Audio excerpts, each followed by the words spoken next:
శత్రువు వచ్చి ఇసుక రేణువులంత శత్రువులు వచ్చేసి వీళ్ళ పొలాలు, వీళ్ళని ఇళ్ళు ఆక్రమించేసి చిత్తకొట్టేస్తున్నారండి. జాగ్రత్త దేవుని బిడ్డలారా. అందుకే మరోసారి చెప్తున్నాను, న్యాయాధిపతుల గ్రంథం అనగానే దేవుడు మన ఇష్టానుసారంగా భక్తిని చేయనివాడు, మన ఇష్టానుసారంగా భక్తిని చేయనివాడు.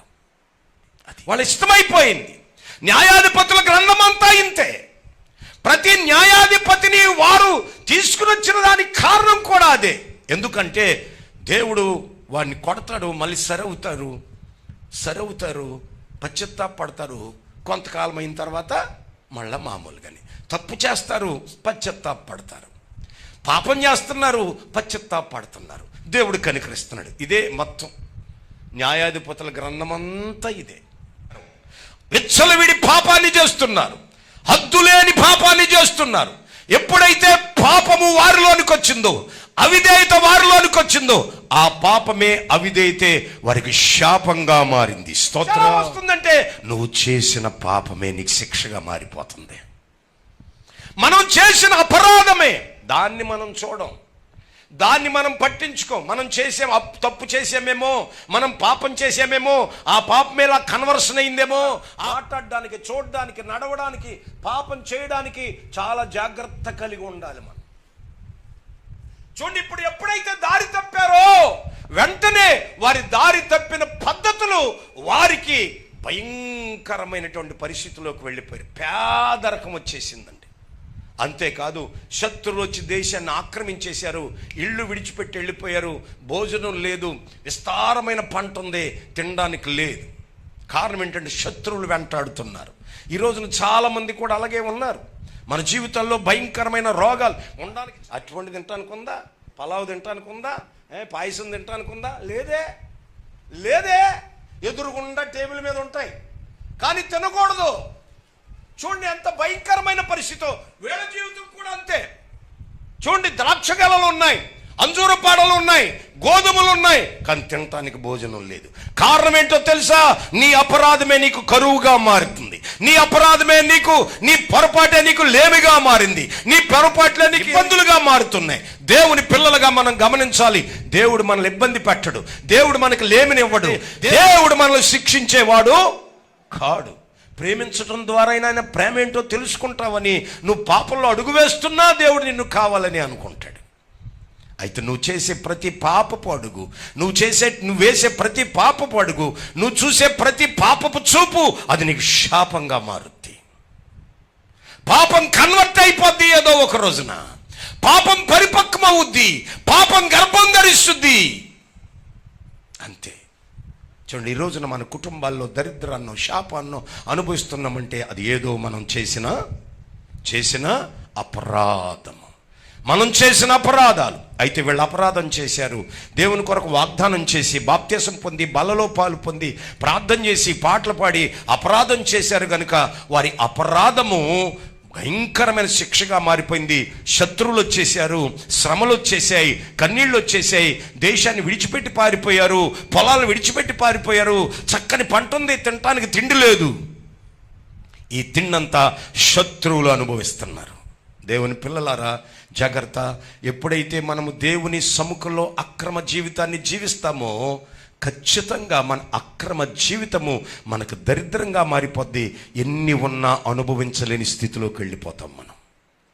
చూడండి, అయితే అటువంటి పరిస్థితుల మధ్య ఈ రోజున దేవుని పిల్లలారా జాగ్రత్తగా గ్రహించాలి. అటువంటి పరిస్థితుల మధ్య వారు పారిపోయారు, దాక్కుంటున్నారు. ఇటువంటి సమయంలో వారు అదుపు తప్పారు, క్రమం తప్పారు. ఇటువంటి సమయంలో దేవుడు గిద్యోనును సిద్ధపరుస్తున్నాడు. గిద్యోను కంటే ముందు దేవుడు ఒక ప్రవక్తను వారి మధ్యకు పంపించాడు. స్తోత్రం. ఎంతో హెచ్చుగా ఉండవలసింది వారు దేవుని దృష్టికి దోషులయ్యారట, దేవుని దృష్టికి పాపులయ్యారట. పాపము శాపంగా మారింది. అందుకనే వారు చూడండి, మిథ్యానీయులట ఇశ్రాయేలుల మీద హెచ్చుగా మారిపోయారట. స్తోత్రం. ఎవరు హెచ్చుగా ఉండాలి? ఎవరిని హెచ్చిస్తానన్నాడు దేవుడు? 6:6 దేశము పాడు చేయుటకు వచ్చిరి, మిథ్యానీయుల వలన. ఏ దశకి వెళ్ళారండి? ఏ దశలో ఉండాలి? హెచ్చు దశలో ఉండాలి. మిద్యానీయులేమో హెచ్చయ్యారు, దేవుని ప్రజలేమో హీనులయ్యారు. జాగ్రత్త. ఈ రోజున దేవుని బిడ్డలారా, ప్రభుని ఆరాధించి బాప్తిసం పొంది బల్లలో పాలు పొంది దేవునిలో నమ్మకంగా లేకపోతే ఖచ్చితంగా మనము హీన దశకు చేరతాము. హీన దశ. మనం హెచ్చు దశలో ఉండాలి, అందరికంటే హెచ్చు స్థాయిలో ఉండాలి. నా దేవుని బిడ్డలారా, ఈ రోజున జాగ్రత్తగా మీరు గమనించాలి. మన దేవుడు మనల్ని హెచ్చించేవాడు. ఎక్కడో గొర్రెల కాపరిగా ఉన్న దావీదుని ఏం చేశాడు దేవుడు? ఆలోచించండి. ఎక్కడో గొర్రెల దొడ్డులో బ్రతుకుతున్న వాడిని, ఎక్కడో లోయల్లో ఉన్నవాడిని, అన్నదమ్ములు చేదరించుకున్న వాడిని, తల్లిదండ్రులు కూడా విస్మరించినటువంటి వ్యక్తిని దేవుడు తీసుకుని వచ్చి మిక్కిలి హెచ్చు దశలో ఉంచాడు. దేవుని బిడ్డలారా, నీ భక్తి హెచ్చుగా ఉంటే నీ ఆధ్యాత్మిక స్థితి, నీ ఆర్థిక స్థితి హెచ్చుగానే ఉండుద్ది. స్తోత్రం, హల్లెలూయా. నా దేవుని బిడ్డలారా, మన శత్రువు మన ఎదుట హీనదశగా ఉండాలి, పాపము నీ ఎదుట హీనదశగా ఉండాలి, ఈ లోకము హీనదశగా ఉండాలి, మనము హెచ్చు దశలో ఉండాలి. స్తోత్రం. కానీ అంత ఉల్టా పల్టీ అయింది. పిల్లమొగ్గలాస్తుంది భక్తి. ఓసారి హెచ్చుగా ఉంటుంది పరిస్థితి, ఓసారి డౌన్. అంటే కారణం మన భక్తి యొక్క వేరియేషన్స్, మన భక్తిలో ఉండేటువంటి ఆ ఎత్తుపల్లాలు అన్నమాట, ఎత్తుపల్లాలు. సో కనుక ఇక్కడ దేవుని పిల్లలారా, ఖచ్చితంగా మనము ఈ వాక్యము ద్వారా దేవుడు కోరుకునేది ఏంటంటే, ఇక్కడ కూర్చున్న ప్రతివారులో మన వీధిలో మనమే హెచ్చుగా ఉందుముగాక. ఆమేన్, హల్లెలూయా.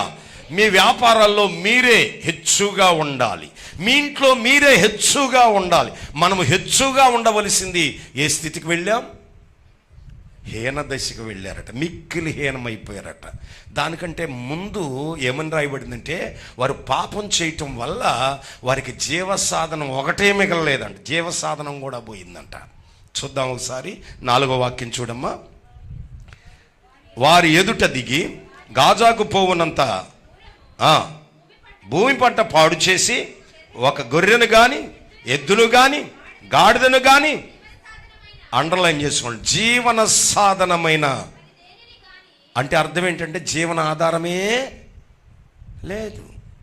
చూడండి, హెచ్చుగా ఉండవలసిన వారు హీన దశకు వెళ్ళిపోయారు. అక్కడే ఉన్నారా? లేదు, జీవనాధారం కూడా కోల్పోయారు. దేవుని బిడ్డలారా, దేవునిలో నమ్మకంగా ఉంటే దేవుడు జీవనాధారం ఇస్తాడు.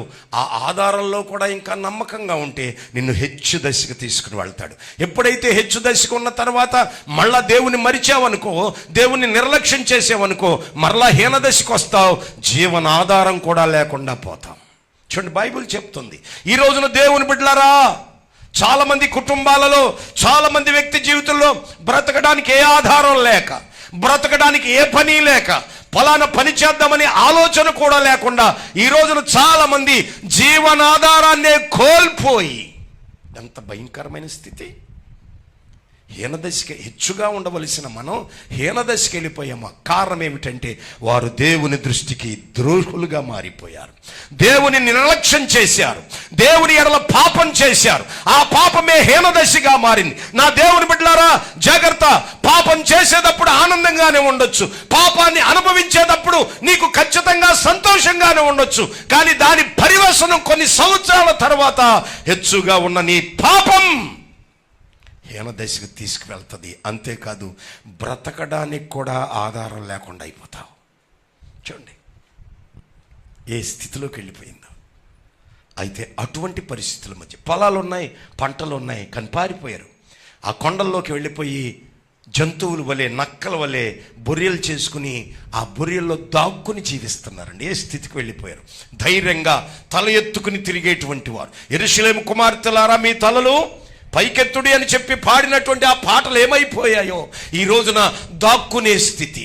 శత్రువుకు దాక్కుంటున్నారు, రోగాలకు దాక్కుంటున్నాం, వైద్యులకు దాక్కుంటున్నాం, అప్పులకు దాక్కుంటున్నాం, జీవనాధారం లేక హీన దశకు వెళ్ళిపోయి. కారణం, దేవుని మందిరాన్ని విస్మరించావు, దేవుని సన్నిధిని విస్మరించావు, దేవుని మాటను విస్మరించావు, దేవుని సముఖంలో ఉండి కూడా దేవుని నీ ఇష్టానుసారంగా వాడుకుంటున్నావు. అది ఇష్టమైన భక్తి చేస్తున్నాం. గుర్తుపెట్టుకోండి, ఇష్టమైన భక్తి చేస్తే జీవనాధారం కూడా కోల్పోతావు. దేవుని దేవుని సన్నిధిలో ఎప్పుడైతే వారు తొలగిపోయారో, ఆరాధనలో తొలగిపోయారో, భక్తిలో తొలగిపోయారో, అందుకే ఎక్కడో ఉన్నతమైన స్థితిలో ఉండవలసింది నా దేవుని బిడ్డ దేవుని చేపట్టి దేవుని దగ్గరికి వచ్చి చాలా కాలమైంది కదా. అయితే వస్తావు వెళతావు కానీ దేవుని సముఖంలో ఏం చేస్తున్నావు నువ్వు? దేవుడు ఒక ప్రవక్తను పంపించాడండి. స్తోత్రం, హల్లెలూయా. ఆ ప్రవక్త వెంటనే ప్రసంగించడం మొదలుపెట్టాడు. ఇశ్రాయేలు ప్రజలారా, మీరు దేవుని దృష్టిలో పాపం చేశారు, దేవుని విడిచిపెట్టేశారు, ఆయన చెప్పింది మర్చిపోయారు, చేయటం మానేశారు. అందుకే ఈ శాపం మీకు వచ్చింది, అందుకే ఈ దరిద్రం మీకు వచ్చింది.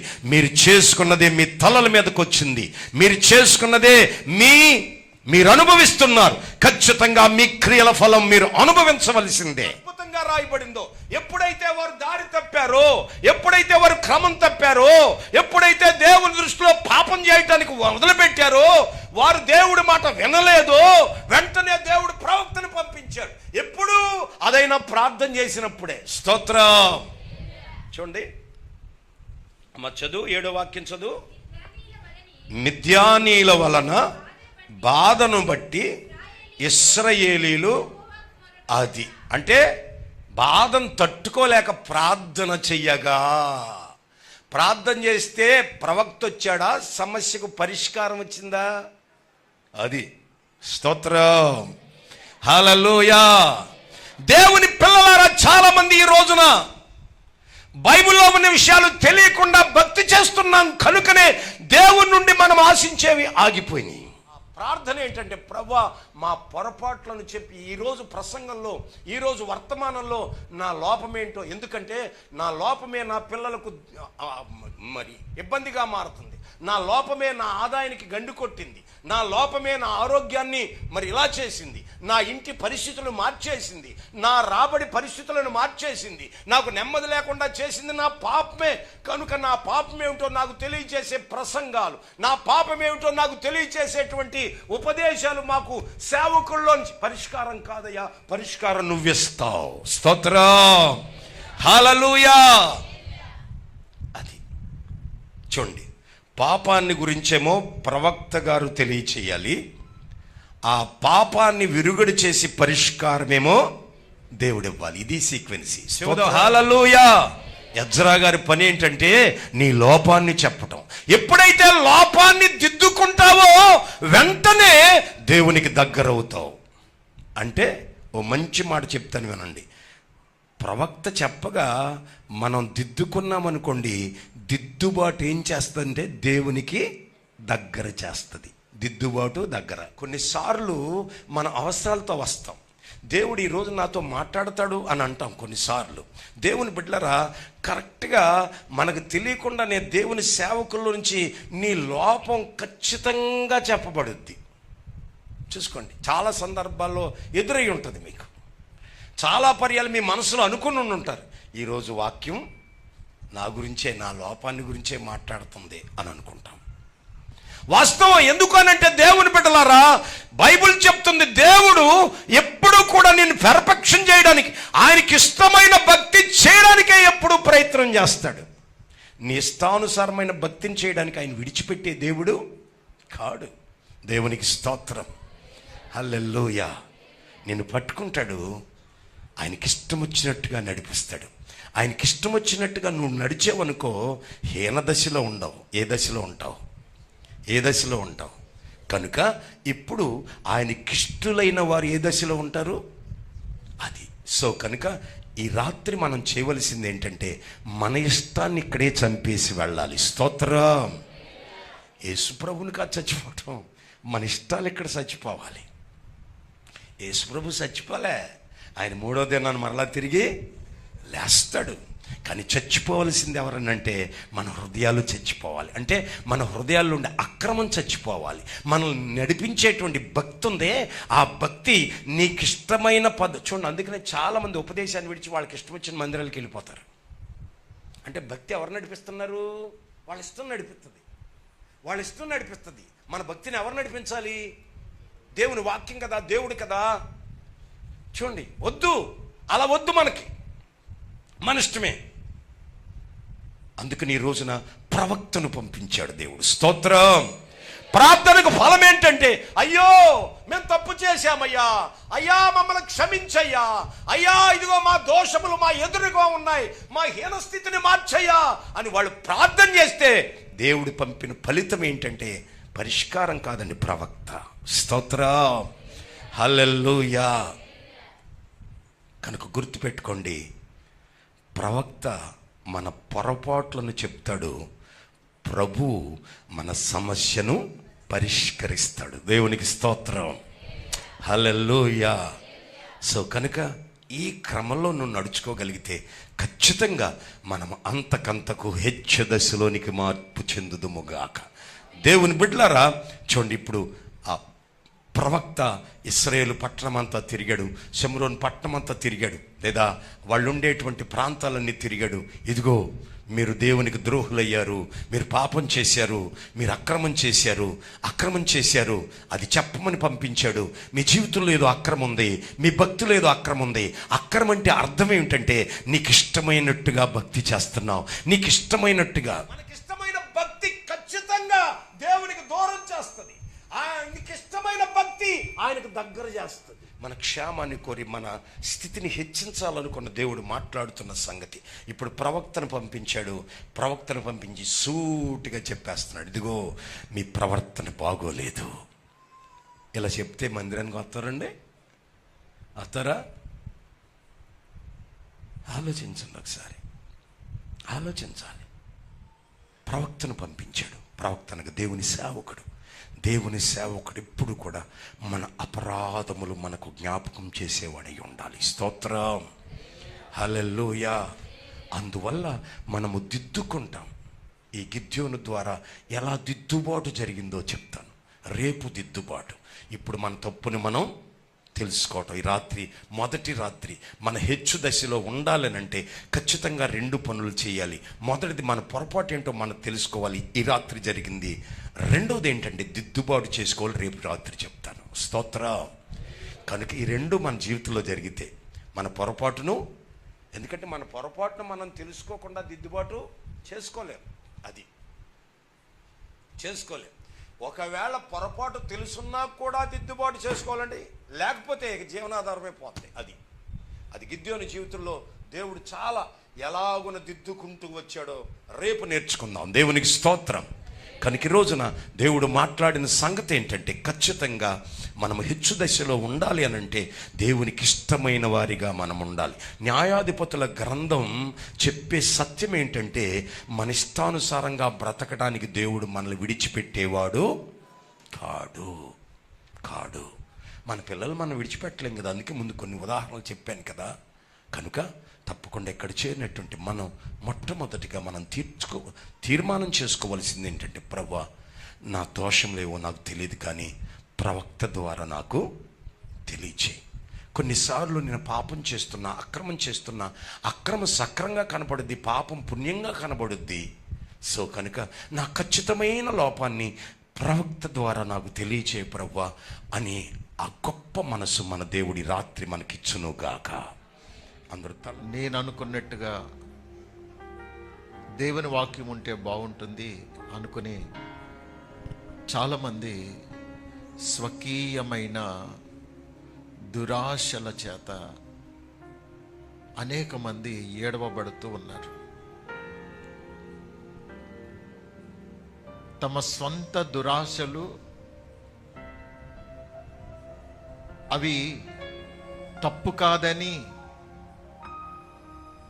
వాటిని సమర్థించే వర్తమానాలు ఉంటే బాగుండును అనుకుంటారు. దాని ద్వారా మనం మోసపోతాం. అందుకే ప్రభు సన్నిధిలో ఈ రాత్రి దైవజనుల ద్వారా మనతో సూటిగా తేటగా మాట్లాడారు. అవును, దేవుని సన్నిధికి మనం ఎందుకు రావాలంటే మన లోపమేమిటో, మన పాపమేమిటో, మన తప్పేమిటో దేవుడు తన దైవజనుని ద్వారా మాట్లాడితే మనము ఆ సమస్త విధమైనటువంటి లోపాలని సరిచేసుకోవడానికి వీలవుతుంది. అలా సరిచేసుకోవటం ద్వారా దేవుడు మనల్ని ఆశీర్వదిస్తారు. సేవకుడు నీవు ఆశీర్వదించబడును గాక అని చెబితే నువ్వు ఆశీర్వదించబడవు. నీవు ఆశీర్వాదం పొందే అర్హత ఉంటే ఆశీర్వదించబడతావు. ఆశీర్వాదం పొందే అర్హత నీకు ఉండాలంటే దేవుడు చెప్పినట్టుగా నువ్వు జీవించాలి కదా. దేవుడు చెప్పినట్టుగా జీవించకుండా కేవలం ఆశీర్వాదం మాత్రమే నాకు కలగాలి అని అనుకుంటే భ్రమలో బ్రతుకుతున్నావు. నీ లోపాన్ని పాపాన్ని నీలో ఉంచేసుకుని నన్ను ఆశీర్వదించు అని అంటే దేవుడు ఆశీర్వదించడు. ముందు నీలో ఉన్న లోపాన్ని పాపాన్ని సరిచేసుకో, మార్చుకో, నీ పద్ధతి మార్చుకో, నీ బ్రతుకును మార్చుకో, నీ ప్రవర్తన దిద్దుకో అని దేవుడు చెప్తారు. అలా చెప్పిన దాన్ని ఎవరైతే అనుసరిస్తారో, సరి చేసుకుంటారో, మార్చుకుంటారో వారిని దేవుడు, నీవు అడగక్కర్లేదు ఆశీర్వాదం ఇవ్వమని, దేవుడే నిన్ను ఆశీర్వదిస్తాడు. దేవుడు నిన్ను హెచ్చించాలని ఆశపడుతున్నారు. దేవుడు నీ స్థితిని అన్ని విషయాలలో ఘనముగా, గొప్పగా, హెచ్చుగా చేయాలని ఆశపడుతున్నారు ఆయన. కానీ నీవు నీ దోషాన్ని, పాపాన్ని, అవిధేయతను నువ్వు సరి చేసుకోవడానికి ఇష్టపడట్లేదు కనుక నీ ఆర్థిక పరిస్థితులు, నీ ఆరోగ్య పరిస్థితులు, నీ మానసిక పరిస్థితులు నిన్ను కృంగదీసేవిగా ఉన్నాయి.